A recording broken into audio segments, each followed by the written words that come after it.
Hello, everyone. My name is Peter Hansen, and today I wanted to discuss another question that teachers may have as they're going through their teaching career. So, my question today is, how does my point of view affect my teaching?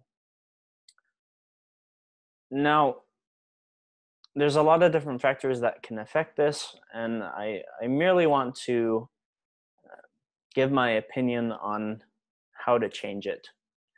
So, Plato once gave an analogy of a cave. And in this analogy, the prisoners are chained up looking at a wall in front of them.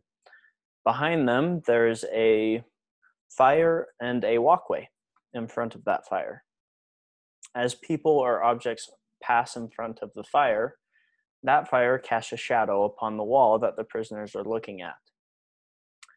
Now, instead of correctly calling this object or what they see, the prisoners, what they see as a shadow, or looking around to see what it actually may be, they assume the object to be something that looks like the shadow. For example, if you were to walk something that looks like a book across, the prisoners would say that was a book, even if it wasn't. And Plato even said if the prisoners were to talk to each other, they'd use the language of what they think the shadow looks like, and then assume the shadow to be that object without even seeing. As they are turned around, they then see that they're wrong. And as teachers, we could do the same thing with our students. We could look at them and see their shadow. We could see a troublemaker or a class clown. Problem is, we'd only be looking at the shadow of maybe past students or things that don't even exist. We as teachers need to be looking at each of our students as an individual.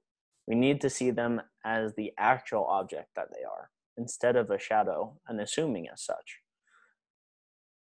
Now, to do this, we have to look at each student as someone new, someone we've never had and will never have again, to see them as an individual.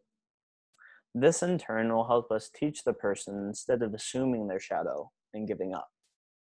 A lot of times teachers will do this. They see someone as, not able to be taught, or there's no hope. And a lot of times you're not only injuring yourself, but you're injuring the student. You're hindering that student's learning. But by doing this and using this analogy, looking at each of our students, we can improve. And we can be able to teach every single one of them.